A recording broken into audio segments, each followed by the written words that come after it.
Halo pemirsa Sekolah Birokrasi Channel. Kali ini kita akan membahas sedikit hal yang sangat penting yang kadangkala diabaikan oleh pemerintah daerah. Terutama ketika terpilihnya seorang kepala daerah, tentu diiringi dengan ada upaya-upaya untuk melakukan perubahan desain maupun struktur organisasi. Karena itu kali ini kita akan membahas mengenai hal ini, terutama keterkaitan dengan peran penting pada proses bisnis yang seringkali diabaikan oleh pemerintah daerah ketika mereka mendesain aspek kelembagaannya.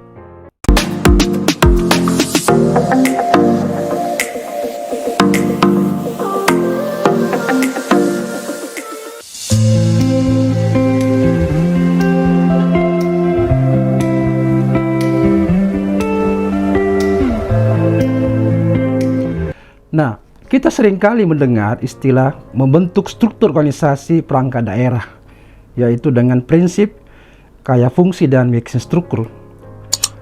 Hal ini dilatar belakangi oleh pemikiran bahwa semakin kecil struktur organisasi, maka semakin efektif di dalam membantu pemerintah daerah untuk mencapai sasaran strategisnya. Padahal jika menilik kembali betapa lingkungan yang dihadapi oleh pemerintah saat ini tentu sangat dinamis dan bahkan perubahannya sangat sulit untuk diprediksi. Maka kunci untuk menentukan besaran organisasi bukanlah pada prinsip semakin kecil atau ramping maka akan semakin baik.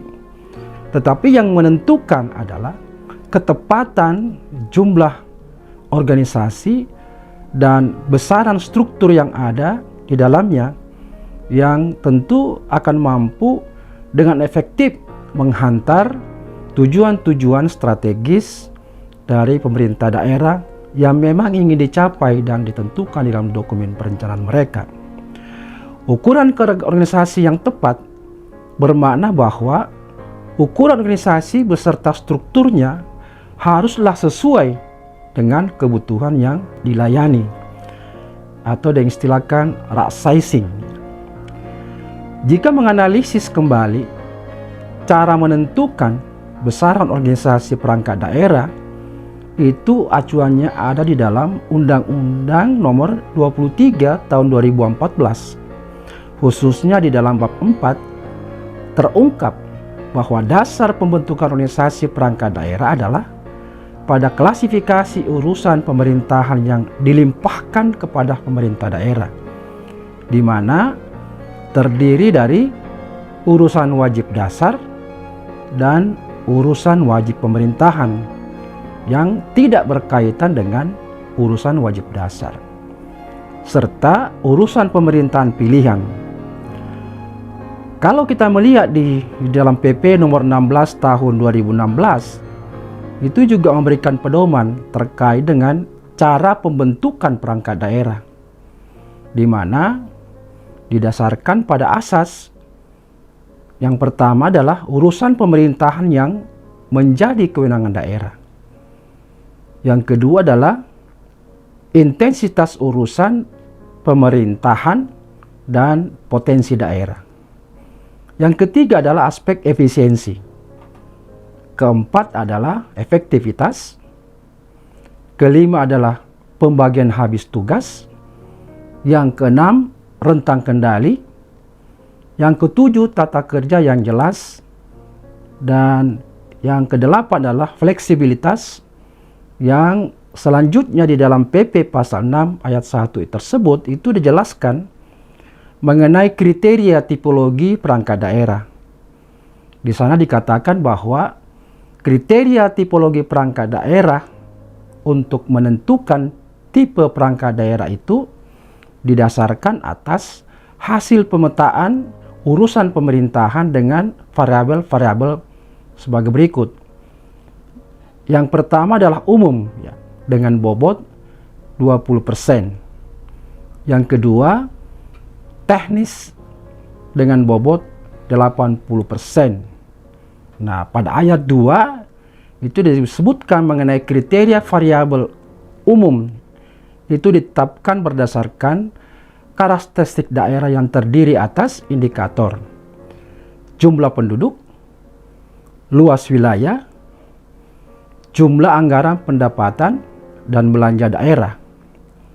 Nah, adapun kriteria variabel teknis itu ditetapkan berdasarkan beban tugas utama pada setiap urusan pemerintahan yang menjadi kewenangan daerah, provinsi, dan daerah kabupaten atau kota, serta fungsi penunjang urusan pemerintahan. Jika di dalam menyusun organisasi perangkat daerah, hanya pada pertimbangan undang-undang dan PP tersebut, maka secara tidak langsung itu menyiapkan perangkap sendiri yang menyebabkan kurang tercapainya target pemerintahan, karena akan banyak hambatan-hambatan struktural dan ketata laksanaannya. Karena itu Permenpan RB tentang evaluasi kelembagaan instansi pemerintah yang tertuang di dalam nomor 20 tahun 2018, di mana di dalamnya yang tertuang dalam bab 1 mengenai pendahuluan itu dinyatakan bahwa maksud dan tujuan dilakukannya evaluasi kelembagaan instansi pemerintah adalah untuk menjadi landasan bagi instansi pemerintah di dalam memperbaiki, menyesuaikan, dan menyempurnakan struktur dan proses organisasi yang sesuai dengan lingkungan strategisnya. Nah, tujuan disusunnya pedoman evaluasi kelembagaan instansi pemerintah ini dimaksudkan di dalam Permenpan tersebut adalah pertama, tersedianya indikator-indikator evaluasi berdasarkan dimensi struktur dan proses organisasi. Yang kedua adalah tersedianya tata cara pelaksanaan evaluasi yang sistematis dan efektif. Dan ketiga adalah tersedianya informasi yang lebih lengkap untuk dianalisis menjadi rekomendasi bagi penataan organisasi sesuai dengan hasil penilaian evaluasi kelembagaan. Regulasi baru yang tertuang di dalam Permenpan nomor 25 tahun 2021 tentang penyederhanaan struktur organisasi, kriteria penyederhanaan struktur organisasi, khususnya pada pasal 8 ayat 1 itu memberikan arahan bahwa yang pertama, penyederhanaan struktur organisasi dilaksanakan berdasarkan kriteria. Dan yang kedua, kriteria penyederhanaan struktur organisasi sebagaimana dimaksud pada ayat pertama tersebut itu mencakup yang pertama adalah kriteria unit organisasi jabatan administrasi yang disederhanakan, dan yang kedua adalah kriteria unit organisasi jabatan administrasi yang dipertahankan. Lalu kita membaca berbagai macam teori yang kalau kita simpulkan bahwa khususnya berkaitan dengan bagaimana mendesain dan menyusun struktur organisasi itu menyatakan begini.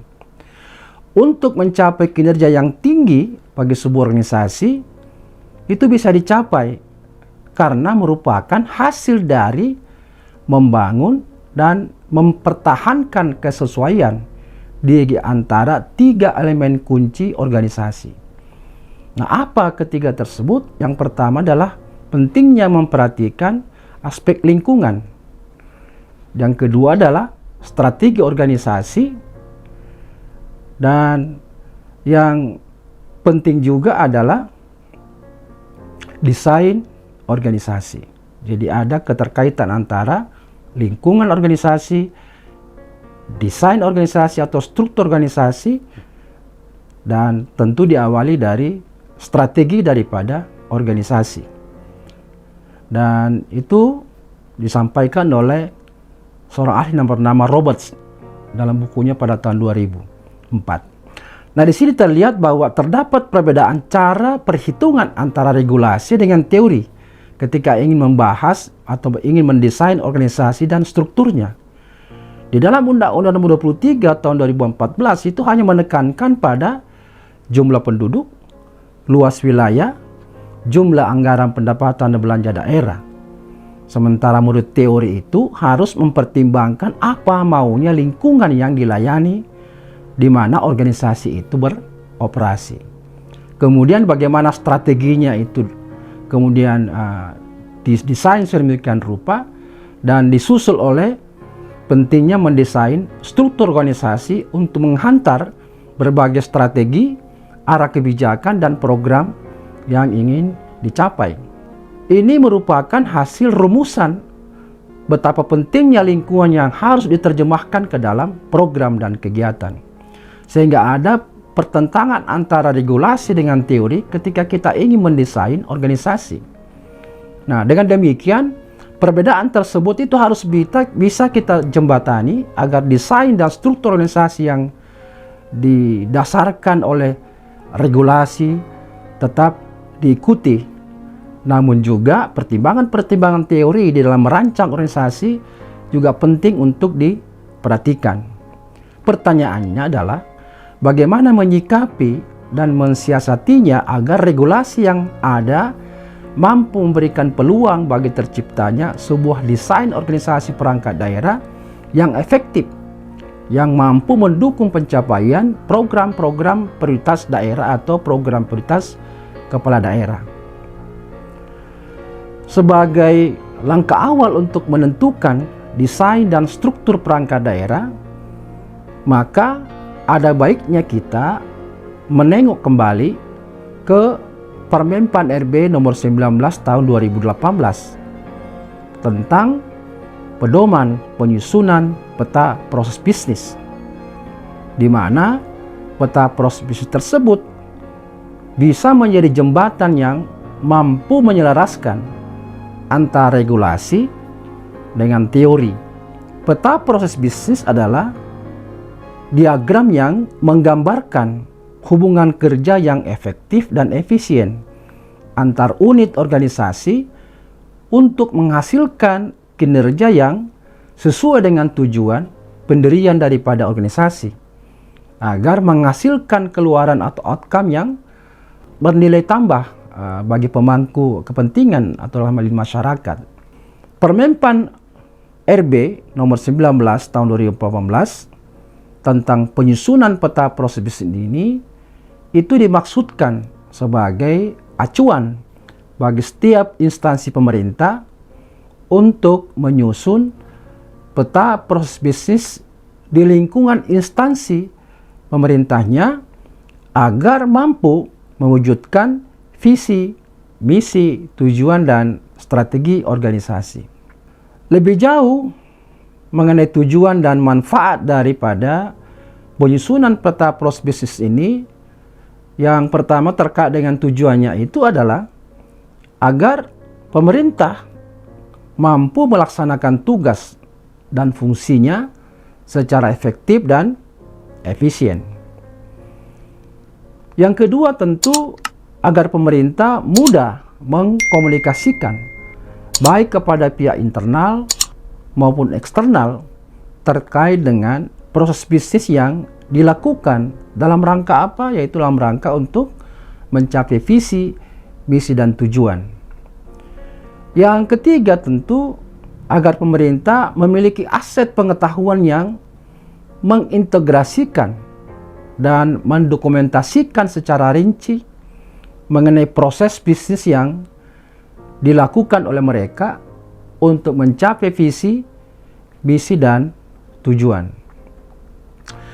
Aset pengetahuan ini menjadi dasar di dalam pengambilan keputusan strategis terkait dengan pengembangan organisasi perangkat daerah dan juga termasuk sumber daya manusia serta bagaimana mekanisme penilaian kinerja.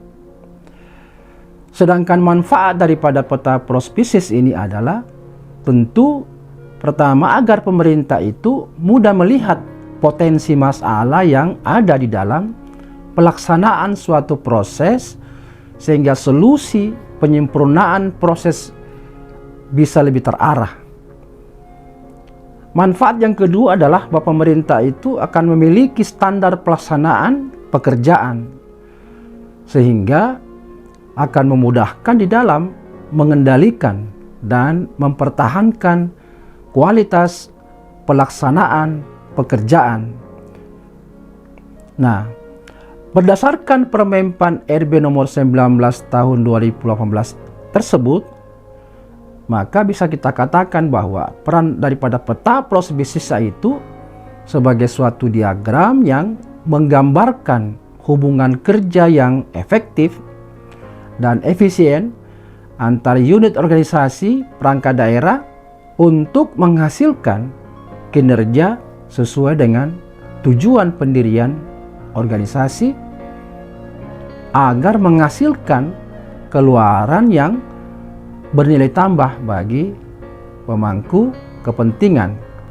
Nah, pertanyaan yang penting saya kira kita ajukan dalam konteks ini adalah mengapa pemerintah daerah itu perlu menyusun peta proses bisnis?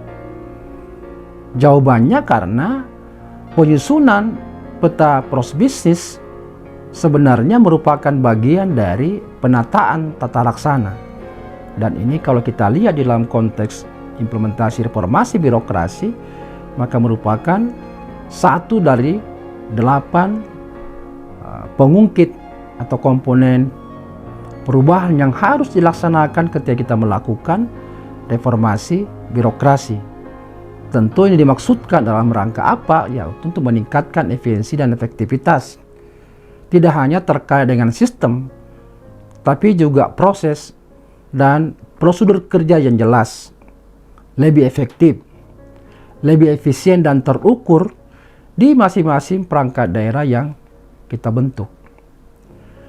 Nah, apa yang terjadi selama ini di pemerintah daerah dalam menyusun struktur organisasi, yaitu tidak menggunakan kerangka logis peta proses bisnis, di mana kekeliruannya dalam hal ini yaitu pada saat menyusun RPJMD, para penyusun organisasi itu biasanya langsung ke penentuan struktur organisasi. Jadi ada loncatan yang dilakukan yang tidak melalui prosedur tahapan yang sangat menentukan di dalam menentukan desain organisasi. Padahal langkah tersebut secara tidak langsung itu akan mengacaukan bagaimana program prioritas kepala daerah atau program prioritas daerah itu akan terjadi. Mengapa? Karena program prioritas tersebut atau sering kita sebut dengan indikator kinerja utama pemerintah daerah atau kepala daerah itu tidak terdistribusi dengan baik ke perangkat daerah mana yang bertanggung jawab atas iku-iku tersebut yang sudah tertuang di dalam RPJMD.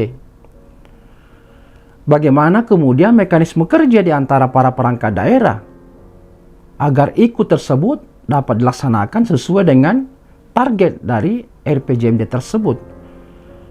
Bagaimana hubungan kerja antara perangkat daerah, termasuk hubungan di internal perangkat daerah?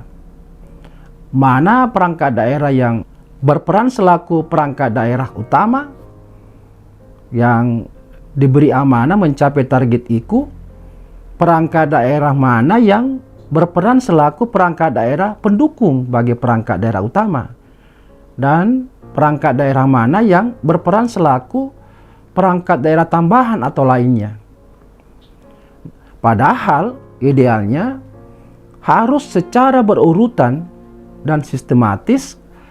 Ketika RPJMD telah disusun, maka tentu di dalamnya akan memuat apa itu tujuan, sasaran, strategi, dan arah kebijakan, serta amanah-amanah apa saja yang harus diemban oleh perangkat daerah yang disusun. Nah, pada tahapan inilah yang dimaksudkan oleh teori bagaimana terjemahan dari lingkungan pemerintah daerah yang harus direspon, termasuk strateginya, dan semua itu sudah tertuang di dalam bentuk dokumen. Tentu setelah itu dilanjutkan dengan penentuan desain organisasi, apa yang cocok digunakan oleh pemerintah daerah sehingga IKU yang ada itu dapat dicapai dalam kurun waktu tertentu. Setelah desain organisasi sudah ditentukan, maka hal yang perlu diperhatikan adalah tahapan yang terkait bagaimana menyusun peta proses bisnis atau probis, yang kemudian dilanjutkan ke tahap penyusunan struktur organisasi. Jadi tidak berarti setelah RPJMD selesai langsung menyusun struktur organisasi, tetapi kita harus memperhatikan apa amanah yang ada di dalam RPJMD tersebut, yang kemudian kita tentukan seperti apa desain organisasinya, baru kita menyusun peta proses bisnis. Setelah semua itu kemudian kita menentukan seberapa lebar, seberapa dalam, dan besaran daripada struktur organisasi. Setelah tahapan penyusunan struktur organisasi dilanjutkan dengan penentuan alokasi sumber daya aparatur dalam bentuk penyusunan, biasanya itu analisis jabatan, spesifikasi jabatan, dan uraian jabatan. Nah, dari rangkaian dan tahapan penyusunan kelembagaan perangkat daerah ini kemudian terlihat betapa pentingnya peta proses bisnis bagi terbentuknya susunan perangkat daerah yang tepat bagi pemerintah daerah. Mengapa penting? Karena mendesain organisasi perangkat daerah itu merupakan sebuah proses engineeringnya, sehingga jelas mendesain organisasi perangkat daerah tidak sesederhana, namun sangat kompleks. Untuk itu perlu dilakukan identifikasi proses yang paling penting, sehingga diperlukan sebuah pedoman tentang bagaimana menyusun kegiatan prioritas terhadap proses yang akan dianalisis. Kegiatan penyusunan peta proses bisnis bukanlah kegiatan sekali saja, namun harus terus melakukan evaluasi terhadap aktivitas dan kinerja perangkat daerah.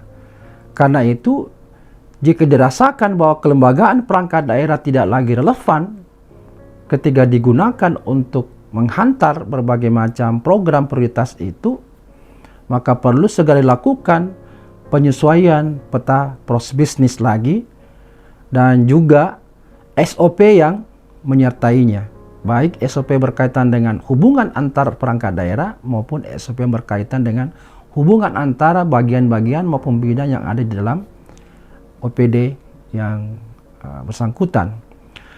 Organisasi perangkat daerah yang gagal melakukannya itu akan menghadapi masalah hal-hal berikut ya, ketika gagal menyusun peta proses bisnis.